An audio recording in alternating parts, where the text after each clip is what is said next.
My name is Eleanor Sinclair, and for 17 years, I was Eleanor Pemberton. That last name was a key, my husband Richard used to say, a key that opened doors to a world I could never have accessed on my own. He presented it to me like a gift, a heavy, gilded thing I was meant to carry with gratitude. For 17 years, I polished it, cared for it, and lived in the house it unlocked. Now, in the sterile silence of a conference room on the 45th floor, he was taking the key back. He leaned close, his cologne, a sharp, citrusy scent I now associated with betrayal, cutting through the stale air. His voice was a whisper, meant only for me, a final twist of the knife disguised as reason. The offer is final, Eleanor. Take the 100,000 and the condo in Northgate, or you'll walk away with nothing but the clothes on your back. The judge will see you as a grasping, bitter woman. I've made sure of it. I looked at him. Richard Pemberton, real estate titan, philanthropic darling of the city, my husband. He was tanned and perfect in his $1,000 suit, his silvering hair impeccably styled. He looked every bit the man who believed he held all the cards. Beside him, his lawyer, a man named Harrison Cole, whose smile never reached his eyes, gave a slight, satisfied nod. They thought this was the end of a tedious game. The checkmate. From across the polished mahogany table, his mother, Lydia Ashworth, watched me with the cool, appraising gaze of a biologist studying a specimen. She was here for moral support, which meant she was here to witness my final humiliation. For 17 years, she had treated me as a temporary fixture, a pleasant but ultimately unsuitable addition to the Pemberton dynasty. Her expression now was one of weary triumph. The commoner was finally being evicted from the palace. They didn't look at me, not really. They looked at the caricature they had created. The stay-at-home mom, the woman who gave up her little bookkeeping job to raise children, the wife who knew nothing of the complex world of high finance from which their fortune flowed. They saw a woman who was about to be destitute, dependent on their final insulting act of charity. I didn't flinch. I didn't cry. I simply met Richard's gaze and held it. He didn't know that the woman sitting opposite him had already rewritten the ending to his story. He didn't know that inside my simple leather briefcase, there wasn't a desperate counteroffer or a list of grievances. There was just a single sealed manila envelope. And inside that envelope was the truth, a truth he thought he had buried under layers of shell corporations and offshore accounts. He thought he was taking back the key. He had no idea I was about to burn down the entire house. Hit subscribe if you believe that silence can be a weapon. Comment your city and share this with someone who's been underestimated. I met Richard when I was 22. I wasn't a bookkeeper. I was a summa cum laude graduate with a degree in finance and a specialization in forensic accounting. By 24, I was a rising star at a top firm in Chicago, the one they brought in when millions of dollars had vanished and nobody could figure out how. I loved the hunt. I loved the cold, hard logic of numbers. Numbers didn't lie. They told stories of greed, of deceit, of intricate plots hidden in plain sight. I was fluent in their language. Richard was a story of a different kind. He was charismatic, ambitious, a whirlwind of confidence and power. He was a developer, turning forgotten city blocks into glittering towers. He told me he loved my mind, my ambition. He also told me that with his trajectory, we could build an empire, but it needed a foundation. It needed a home. It needed me. "Ellie, you're brilliant," he'd said, his hand over mine in a 5-star restaurant. "But imagine what we could do together. My vision, your stability. I'll build the fortune, you'll build the life. You won't have to chase down other people's stolen money. We'll have our own." It was the most seductive story I had ever heard. I fell in love with him, and I fell in love with the life he painted, so I quit my job. I became Mrs. Pemberton. We had 2 beautiful children, William and Sophie. I managed the homes, the city penthouse, the country estate. I chaired the charity committees, hosted the fundraisers, and ensured the Pemberton name was always associated with elegance and generosity. I packed my skills away in a cedar chest in my mind, alongside my maiden name and my former life. The erosion was gradual, a slow, steady chipping away at my identity. First, it was my name on our financial accounts. "It's just simpler for tax purposes, darling, if everything is in my name. The business is complex," he'd explained. I had a household account and a credit card, for which I was given a generous allowance. An allowance, like a child. Then, it was my past. He began to retroactively downgrade my career. My forensic accounting work became that little bookkeeping job you had. My expertise was reduced to a quaint hobby, like needlepoint. At dinner parties, if someone asked what I did before the children, he'd laugh and say, "She kept me on the straight and narrow with the checkbook." And everyone would chuckle. It was a joke, except it wasn't. It was erasure. He isolated me. Our friends were his friends. Their wives were women like Lydia, who had never worked a day in their lives and viewed my past with a kind of polite suspicion. They talked about decorators and vacations and boarding schools. They didn't talk about tracking illicit funds through the Bahamas. I became quiet. I observed. It was easier that way. The breaking point wasn't some grand dramatic confrontation. It was a piece of paper, a receipt from Cartier for a love bracelet tucked into the pocket of his travel bag. I had admired that bracelet in a magazine once. He'd told me it was gaudy. Clearly, he'd changed his mind, just not for me. The affair was a symptom, not the disease. The disease was the utter contempt. It was the knowledge that he was spending a fortune on another woman while simultaneously lecturing me on my frivolous spending when I had the kitchen repainted. That was the moment the illusion shattered. The quiet, compliant wife he had so carefully constructed began to disassemble herself. And the forensic accountant I used to be woke up from a long 17-year slumber. That night, after he was asleep, I went to the home office, turned on the computer, and began to dig. If you're enjoying this story, hit that hype button right now. It's free, takes a second, and helps this video reach more people who need to see it. Now back to the story. I started where any good audit begins, with the official documents, the tax returns. For years, I had signed them without more than a cursory glance, trusting Harrison Cole's army of accountants. It was a mistake I would not make again. I downloaded the last 5 years of our joint returns. To an untrained eye, they were perfect, impeccable. But I wasn't an untrained eye. I saw it on the 4th night of searching, a Schedule C deduction, a small one just under $10,000 for consulting services. It was paid to a company I'd never heard of, Pemberton Global Strategies. It was a needle in a haystack of multi-million-dollar transactions. It was designed to be overlooked, and that's why it caught my eye. Professional liars always get tripped up by the small, insignificant details. Pemberton Global Strategies. It had his name on it, but it wasn't part of the main corporation. It was a sole proprietorship, an LLC registered to a P.O. box in Delaware. This was the first thread I pulled. The old skills came back as if they had never left. The muscle memory of investigation. I used the public library's computers, paying in cash for my time. I used encrypted browsers and disposable email addresses. I was a ghost in the machine. Richard thought I spent my afternoons at yoga or planning charity lunches. Instead, I was deep in the digital catacombs of his financial empire. Pemberton Global Strategies was a shell.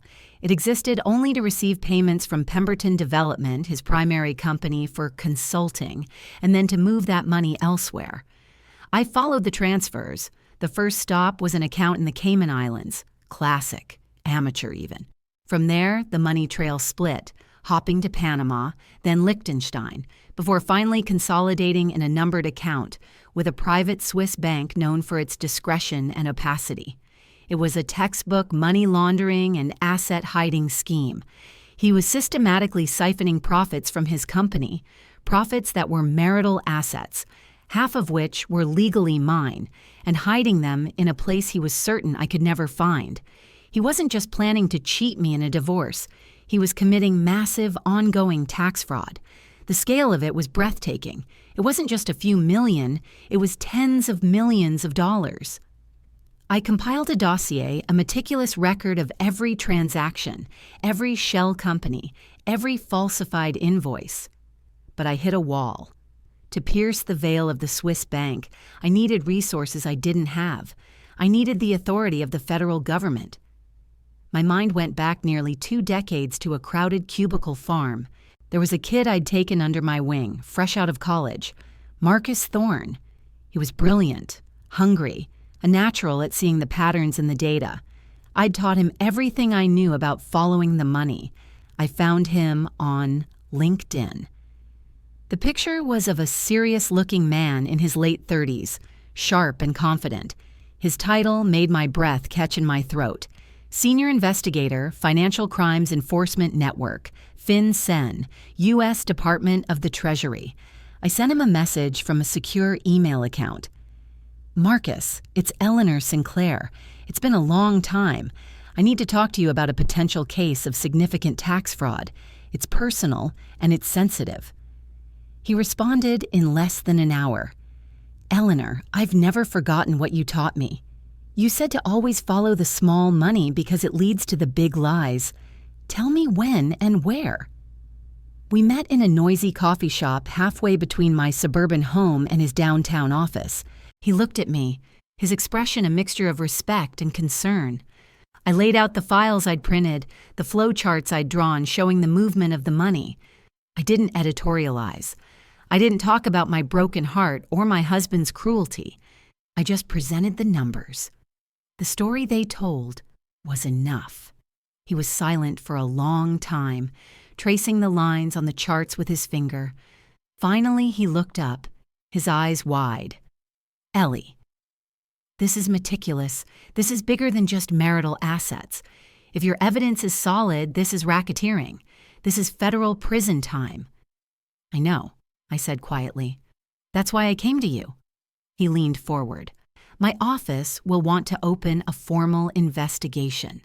But to do it right, we need to do it quietly. Can you handle that? Can you go on living your life, acting as if nothing is wrong while we build our case? He can't know we're coming. I thought of Richard's smug face, of Lydia's condescending smile. I thought of 17 years of being diminished, of being made to feel small and stupid. Marcus, I said, my voice steady, I've been acting for 17 years. I think I can handle a few more months. If Sweet Retribution has become part of your week, consider joining the channel membership. Just a couple bucks a month keeps these stories coming. Links below, and hit that hype button if you haven't already. Now back to the story. The next 3 months were a masterclass in deception. I was living a double life. By day, I was the defeated wife, going through the motions of a contentious divorce. I sat through mediation sessions where Richard's lawyer, Harrison Cole, presented documents showing the Pemberton Development Company was struggling, that profits were down, that there simply wasn't much money to divide. I had to sit there, my face a mask of weary resignation, knowing that I had the real balance sheets on a thumb drive in my purse. By night, I was the lead informant in a federal investigation. I had weekly calls with Marcus on a burner phone. I helped his team decipher Richard's coded ledgers. I identified key players in his company who might be complicit. I was, essentially, auditing my own husband's criminal enterprise from the inside. The pressure was immense. I had to play my part perfectly. At a family dinner, Lydia placed a sympathetic hand on my arm. "Eleanor, dear," she said, her voice dripping with pity. "I know this is difficult, but you must be realistic. Richard is a brilliant man, but the market is volatile. You can't expect to maintain the lifestyle you've become accustomed to." I just nodded, murmuring something about understanding. Inside, my blood was ice. I knew from Marcus that Lydia herself was a beneficiary of the scheme, with a consulting fee being funneled into her own offshore trust. She wasn't just an enabler. She was an accomplice. There were close calls. One afternoon, Richard came home early and found me at the kitchen table, my laptop open. I'd been cross-referencing shipping manifests for a yacht I suspected he'd bought. I slammed the laptop shut just as he walked in. "What are you up to?" he asked, his eyes narrowed. My heart hammered against my ribs. "Just looking at recipes," I said, my voice amazingly calm. "Sophie wanted to try making macarons." He grunted, his suspicion dissolving into his usual disinterest. He couldn't conceive of me doing anything more complex than baking. His arrogance was my greatest shield. He never saw the predator hiding inside the prey. As the investigation deepened, so did his cruelty. He felt his power growing as my supposed options dwindled. He became more brazen. He started bringing his mistress, a young woman named Candace with hard eyes and expensive taste, to public events. He'd introduce her as a business associate, a protege. He thought he was rubbing my nose in my own powerlessness. In reality, he was just handing the federal government another asset to seize. Marcus's team, armed with the evidence I'd provided, secured the warrants. They confirmed everything: the Swiss accounts, the front companies. They also discovered the tangible assets purchased with the laundered money: a $3 million condo in Miami, registered to an LLC he controlled; a 70-foot yacht named the Candace, moored in the Bahamas. He wasn't just a criminal, he was a cliché. The day before the final mediation, Marcus called me. "We're ready, Eleanor. We move tomorrow. Are you sure you want to do it this way? In the meeting?" "Yes," I said without hesitation. He built his power on public perception and private humiliation. I want the fall to be just as public.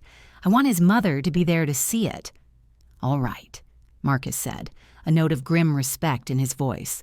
"The curtain goes up at 10 a.m. And so we came back to the conference room on the 45th floor. Richard had just delivered his final cruel ultimatum. The air was thick with their victory. I took a slow, deliberate breath. I looked at Richard, at Lydia, at the shark-like Harrison Cole. I let the silence hang for a moment, savoring it.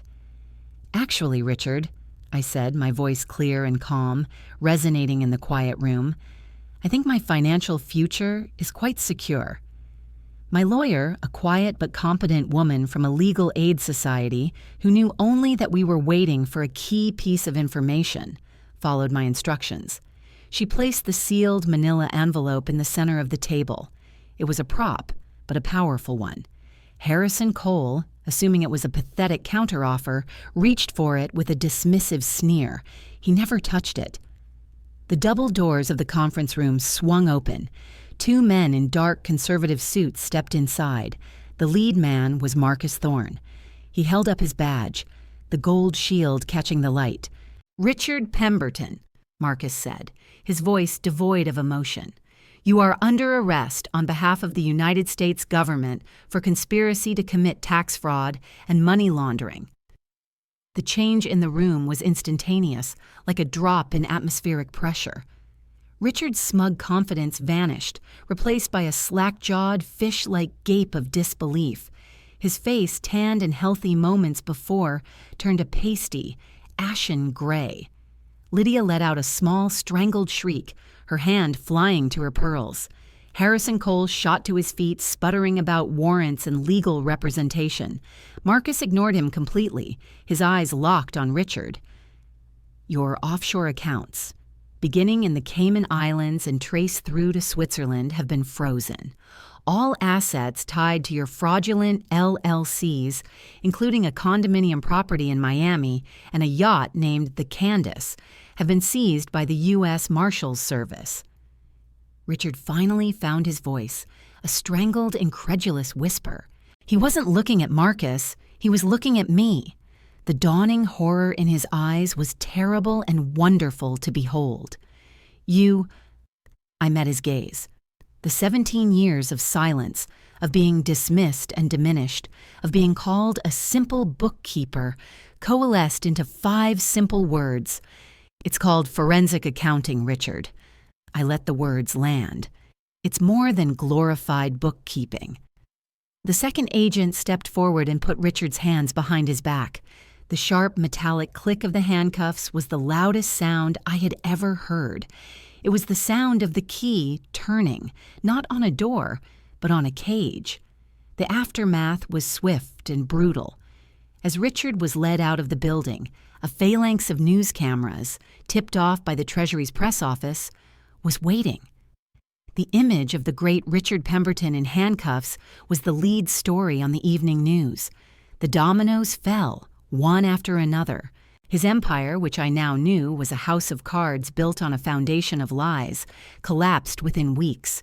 His business partners fled, his lines of credit were pulled, and the Pemberton Development Company was buried under a mountain of federal liens and lawsuits.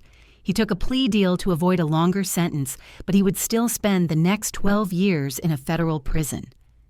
Lydia's fate was, in some ways, worse. She was never charged. Her involvement was cleverly insulated, but she lost the one thing she valued more than money: the Pemberton name. It was now synonymous with scandal and fraud. She became a social pariah, a ghost in the society she once ruled. I never saw her again. Harrison Cole was disbarred. His career ending in disgrace after an investigation revealed his complicity in structuring the fraudulent companies. And Candace, the mistress, was unceremoniously evicted from her luxury condo by federal agents. Her fairy tale had come to an abrupt and ignominious end.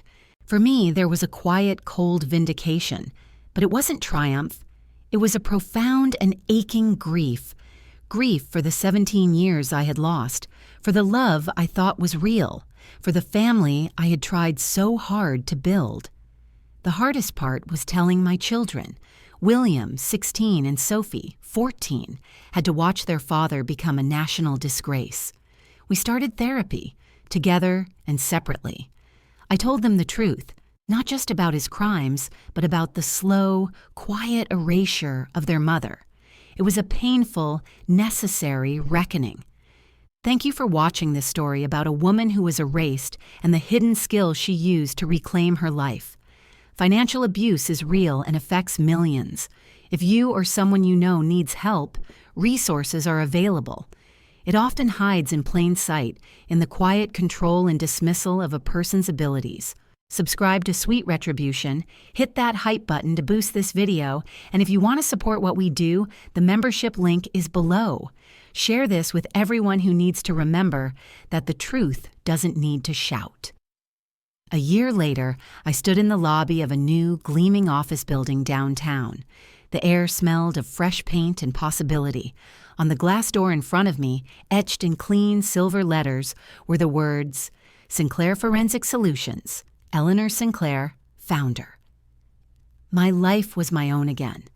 Under the federal whistleblower program, I was awarded a significant percentage of the assets recovered from Richard's scheme. It was a strange, complicated feeling. It wasn't his money, it was stolen money, recovered and redistributed by the justice system. With it, I secured a future for my children and started my own firm. We lived in a new house now. It was smaller than the Pemberton estate, but it was filled with light and laughter. It was a home, not a showroom. My children, after a difficult year, were healing. They saw me not as a victim, but as the person who had uncovered the truth. They were proud of me. Their respect was worth more than any fortune. I looked around my new office. It was minimalist and modern, with a large window overlooking the city Richard had once claimed to own. On my desk, there was no picture of him. There was only a single beautiful photo of me, William, and Sophie, taken on a recent trip to the coast. We were windswept and smiling, our faces turned toward the sun. We were free. I had come full circle, but I was not the same woman who had started the journey. The quiet wife was gone, and the forensic accountant was back. But she was different now, too. She was stronger, more certain of her own worth. She understood that a person's value wasn't in a name they were given, but in the one they built for themselves. Richard once told me I'd never touch his money again. He was right. I didn't. I found it, exposed it, and built my own.